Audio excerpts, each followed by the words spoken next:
Smart సిటీస్ని ప్రకటించింది. మనందరికీ తెలుసు, మన కేంద్ర ప్రభుత్వం 100 స్మార్ట్ సిటీస్ని ఎంపిక చేస్తామన్నారు.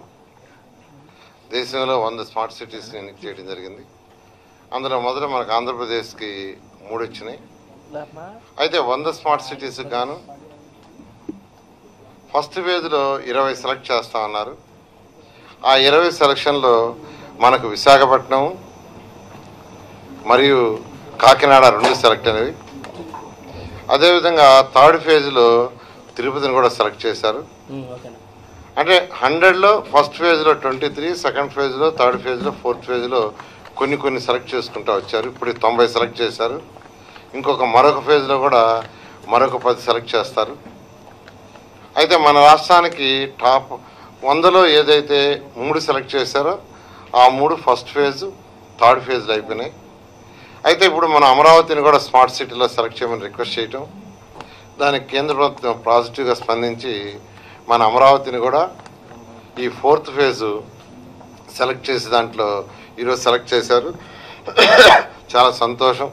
ఈ విధంగా అమరావతి స్మార్ట్ సిటీగా సెలెక్ట్ కావడానికి కష్టపడిన అధికారులందరినీ కూడా నేను అభినందిస్తున్నాను. ఈ స్మార్ట్ సిటీలో కేంద్ర ప్రభుత్వం 100 కోట్లు ఇస్తుంది. దానికి మ్యాచింగ్గా స్టేట్ గవర్నమెంట్ కూడా 100 కోట్లు పెట్టాలి, 200 కోట్లు. పీపీపీ మోడల్లో ఆర్ యాన్యుటీ మోడల్లో సమ్ మోడల్లో ఒక 300 నుంచి 500 కోట్ల వరకు మనం మనీ తీసుకొచ్చి మొత్తం సుమారుగా వాళ్ళు ఇచ్చే 100 కోట్లు, మనం పెట్టే 100 కోట్లు పీపీపీ మోడల్తో కలిసి ఒక 500 నుంచి 1000 కోట్ల వరకు చేసేటట్టుగా, ఇది 5 సంవత్సరాల ప్రాజెక్టులో చేసేటట్టుగా ఈ స్మార్ట్ సిటీ యొక్క లక్ష్యాలు. ఆల్రెడీ విశాఖపట్నం 2 సంవత్సరాలకు గాను 200 crores వాళ్ళు ఇచ్చున్నారు. అదేవిధంగా కాకినాడకు కూడా ఇచ్చారు. తిరుపతికి వాళ్ళు 100 crores ఇచ్చారు. దానికి సంబంధించి ఎస్పీవీలు ఫామ్ చేశాము. దాని మీద డిఫరెంట్ కంపెనీలతో డిస్కస్ చేస్తున్నాం. త్వరలో ఫైనలైజ్ చేసి పీపీపీల ద్వారా ఆ యొక్క సిటీస్ని స్మార్ట్ సిటీస్గా రూపకల్పన చేయడానికి ముందుకు పోవడం జరుగుతుంది. ఈ నేపథ్యంలో ఈరోజు మన అమరావతి కూడా స్మార్ట్ సిటీ రావటం చాలా సంతోషంగా ఉంది. అది కాకుండా కేంద్ర ప్రభుత్వం అమృత పథకాలు ఇచ్చేటప్పుడు కొన్ని రిఫార్మ్స్ చేయాలన్న అర్బన్ రిఫార్మ్స్ చేయాలని దిశానిర్దేశం ఇచ్చింది. ఎవరైతే అర్బన్ రిఫార్మ్స్ చేస్తారో వాళ్ళకి అడిషనల్గా ఒక 10% ఇన్సెంటివ్ ఇస్తున్నారు. అయితే ఈ రిఫార్మ్స్ చేయటంలో ఈరోజు భారతదేశంలో ఆంధ్రప్రదేశ్ మొదటి స్థానాన్ని కైవసం చేసుకున్నది. 96.6%తో మార్కులతో ఈరోజు ఆంధ్రప్రదేశ్కి మొదటి ర్యాంక్ వచ్చింది. దానికి చాలా సంతోషిస్తున్నాను. దీనికి కష్టపడిన ప్రతి అధికారిని నేను, ప్రతి మున్సిపల్ కమిషనర్ని, చైర్పర్సన్స్ని అందరినీ కూడా అభినందిస్తున్నాను. ఎందుకంటే ఈ రిఫార్మ్స్లో మనం చేసిన రిఫార్మ్స్ తీసుకుంటే ఈ గవర్నెన్స్, ట్యాక్సెస్ కానీ లేక బర్త్ సర్టిఫికేట్, డెత్ సర్టిఫికేట్, వీటన్నిటి కూడా ఈరోజు పేరోల్స్ కావచ్చు, పెన్షన్స్ కావచ్చు, బిల్డింగ్ పర్మిషన్స్ కావచ్చు, ఇన్సూరెన్స్ ఆఫ్ లైసెన్స్ కావచ్చు, వీటన్నిటికీ ఈ గవర్నెన్స్ సిస్టమ్ తీసుకొచ్చాం. 110 మున్సిపాలిటీస్లో ఈరోజు ఈ గవర్నెన్స్ ద్వారా ఫైల్స్ మూవ్ అవుతున్నాయి. అది చేసిన మొదటి రాష్ట్రం ఏంటంటే ఈరోజు ఆంధ్రప్రదేశ్. అదేవిధంగా మున్సిపల్ క్యాడర్కి ట్రైనింగ్ ఇవ్వటం కానీ, లేదా double entry accounting system compulsory చేయమన్నారు. అది చేయటంలోనూ, తర్వాత అన్నిటికంటే అర్బన్ ప్లానింగ్లో కానీ, తర్వాత బిల్డింగ్ బైలాస్, అమృత స్కీమ్ని ఇంప్లిమెంట్ చేయాలంటే బిల్డింగ్ బైలాస్ని మార్చమన్నారు. దాన్ని మార్చడం జరిగింది. అదేవిధంగా energy and water auditing, credit rating, వీటన్నిటిలో కూడా ఏదైతే అమృత స్కీమ్లో ఇన్సెంటివ్స్ కావాలన్నా, లేదా స్వచ్ఛాంధ్రలో ఇన్సెంటివ్ కావాలన్నా అర్బన్ రిఫార్మ్స్ చేయమన్నారు. మన ఆంధ్రప్రదేశ్ ప్రభుత్వం, మన ముఖ్యమంత్రి గారు అయితే ఎప్పుడు రిఫార్మ్స్ చేయాలి, రిఫార్మ్స్ చేస్తేనే మనం ముందుకు పోతాం, రిఫార్మ్స్ అన్నారు. ఆ రిఫార్మ్స్ ప్రకారం చేయటం ఈరోజు 96.6% మనకు వచ్చింది. మన తర్వాత ఒరిస్సా వాళ్ళకి వచ్చింది, వాళ్ళకి 92. ఈ విధంగా ఎంతో డిఫరెన్స్తో ఈరోజు మనం ఫస్ట్ ర్యాంక్ తెచ్చుకోవటం, అవార్డు తెచ్చుకోవటం చాలా సంతోషంగా ఉంది. 96.96% మనకు వచ్చింది. మొత్తం 13 విభాగాలు ఇచ్చారు. ఆ 13 విభాగాల్లో రిఫార్మ్స్ ఏమన్నారు. అందులో 10 విభాగాల్లో మనకు 100కి 100 మార్కులు వచ్చినాయి. 3 విభాగాల్లో మాత్రం 10% రాకుండా కొద్దిగా తక్కువ మార్కులతో వస్తూ మొత్తం మీద 130 పాయింట్లకు గాను 126.05 పాయింట్లతో మనం మొదటి స్థానంలో ఈరోజు దేశంలో ఉన్నాం.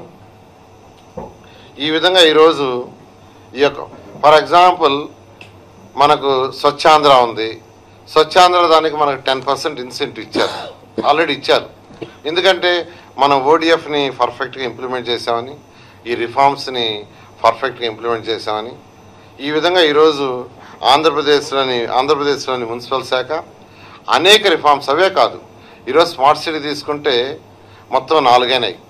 అవి కాకుండా మన ముఖ్యమంత్రి గారు మన రాష్ట్రంలో ఉన్న శ్రీకాకుళం, ఏలూరు, నెల్లూరు, ఒంగోలు, కర్నూలు, అనంతపురం ఈ 6 సిటీస్ని స్మార్ట్ సిటీగా చేస్తామని బడ్జెట్లో కూడా ఫండ్ పెట్టడం జరిగింది. ఒక్కొక్క స్మార్ట్ సిటీకి 33 crores ఇచ్చేటట్టుగా స్టేట్ గవర్నమెంటు, దానికి మ్యాచింగ్గా పీపీపీ మోడల్లో తెచ్చుకొని డెవలప్ చేసేటట్టుగా. అయితే ఇప్పుడు ముఖ్యమంత్రి గారు మన రాష్ట్రంలో ఉన్న అన్ని కార్పొరేషన్స్ని స్మార్ట్ సిటీస్ చేయండి, దానికి కొంత బడ్జెట్ కూడా పెడతా ఉన్నారు. ఆ యొక్క డైరెక్షన్లో ఈరోజు మున్సిపల్ శాఖ జరుగుతుంది. అంటే ఇవన్నీ కూడా ఓవర్ నైటే కాదు, ఇట్ టేక్స్ టైం. అందుకనే కేంద్ర ప్రభుత్వం కూడా 5 years ప్లానింగ్, ఇది 5 yearsలో స్మార్ట్ సిటీస్ చేసేటట్టుగా. ఇంకా ఎన్నో రిఫార్మ్స్, కేంద్ర ప్రభుత్వము చెప్పని రిఫార్మ్స్ కూడా ఈరోజు మనం చేయడం జరిగింది. ఈరోజు బిల్డింగ్ ప్లాన్ అప్రూవల్స్ తీసుకుంటే భారతదేశంలో ఎక్కడా చేయలే, మన ఆంధ్రప్రదేశ్లో ఫస్ట్ టైం చేసాం. ఈ మోడల్ని ఈరోజు కేంద్ర ప్రభుత్వం భారతదేశంలో ఉన్న అన్ని రాష్ట్రాలు ఇంప్లిమెంట్ చేయాలని ఈరోజు అందరికీ చేయమని ఆర్డర్ వేయడం జరిగింది. ఈ విధంగా కమాండ్ అండ్ కంట్రోల్ రూమ్ పెట్టాం. నిజంగా ఇంతవరకు భారతదేశంలో ఎవరు పెట్టలా. కమాండ్ అండ్ కంట్రోల్ రూమ్ పెట్టి దాంట్లో ఏంటంటే ఎక్కడైతే బ్లాక్ స్పాట్స్, ఈ చెత్తా చెదారం రెగ్యులర్గా పడుతుందో అట్లాంటి బ్లాక్ స్పాట్స్ని 110 మున్సిపాలిటీస్ ఐడెంటిఫై చేసాం. అవి 10,000 ఉన్నాయి. ఆ బ్లాక్ స్పాట్స్ని ఎన్ని గంటలకి మున్సిపల్ కమిషనర్స్ అక్కడ క్లీన్ చేయిస్తారో ఆ టైం తీసుకున్నాం వాళ్ళ దగ్గరే. దాన్ని అంతా ఆన్లైన్లో పెట్టాం. ఆ టయానికి అక్కడ ఫోటో తీసి ఇమీడియట్గా పంపించాలి విత్ జియో కోఆర్డినేట్స్. ఎక్కడో ఫోటో తీసి పంపిస్తే కాదు, అదే స్పాట్లో వాళ్ళు ఫోటో తీసి పంపిస్తే ఆ టయానికి ఇక్కడ యాక్చువల్గా కమాండ్ రూమ్లో క్రాస్ చెక్ చేస్తారు. క్రాస్ చెక్ చేసి గుడ్ బ్యాడ్ అని డిసైడ్ చేస్తారు. ఆ విధంగా 10,000 స్పాట్స్ని ఈరోజు 110 మున్సిపాలిటీస్లో 10,000 బ్లాక్ స్పాట్స్ని ఐడెంటిఫై చేసి, ఇక్కడ బ్లాక్ స్పాట్స్ అంటే రెగ్యులర్గా చెత్తా చెదారం పడేది, ఎక్కువ వేస్ట్ పడే స్పాట్స్. ఆ విధంగా చేస్తున్నాం. ఇది భారతదేశంలో ఎక్కడా లేదు, ఒక్క ఆంధ్రప్రదేశ్లోనే. ఇవన్నీ కూడా ముఖ్యమంత్రి గారు ఇచ్చే డైరెక్షన్, వారు ఇచ్చే సూచనలు వేసుకొని చేయటం. ఇవన్నీ కూడా in addition to the reforms, central government ఇచ్చే రిఫార్మ్స్. ఎల్ఈడి లైట్స్ తీసుకోండి, భారతదేశంలో ఫస్ట్ చేసిన స్టేట్ ఏంటంటే ఆంధ్రప్రదేశ్. ఎల్ఈడి లైట్స్ని 5,50,000 చేసాం. ఈరోజు భారతదేశంలో ఉండే అన్ని రాష్ట్రాలు ఈరోజు ఎల్ఈడి లైట్స్ వైపు పరిగిస్తున్నాయి. దానికి మార్గదర్శనం ఆంధ్రప్రదేశే. ఓడిఎఫ్ డిక్లేర్ చేసిన మనమే ఫస్ట్ స్టేట్. ఇప్పుడు ఈరోజు అయితే రాష్ట్రంలో ఉన్న అన్ని రోడ్లలో ఎక్కడైతే సెంట్రల్ డివైడర్ కట్టడానికి వీలుందో ఆ సెంట్రల్ డివైడర్ 2 అడుగులు ఎత్తు లోపల కట్టి దాంట్లో ఫ్లవరింగ్ కానీ గ్రీనరీ చెట్లు వేసేట్టుగా ఒక డ్రైవ్ జరుగుతుంది. ఇదంతా కూడా రాబోయే అక్టోబర్ లోపల కంప్లీట్ చేస్తాం. ఈరోజు మన ఎయిర్పోర్ట్ నుంచి తీసుకుంటే చక్కగా బ్యూటిఫుల్గా గార్డెన్ డెవలప్ చేసాం. అట్నే విశాఖపట్నం, తిరుపతి అంత అందం రావడానికి కారణం ఏంటంటే డివైడర్కి బ్యూటిఫికేషన్, గ్రీనరీ చేయటం. ఇది రాష్ట్రంలో ఉన్న 110 మున్సిపాలిటీస్లో చేయాలని ఒక డ్రైవ్ జరుగుతుంది.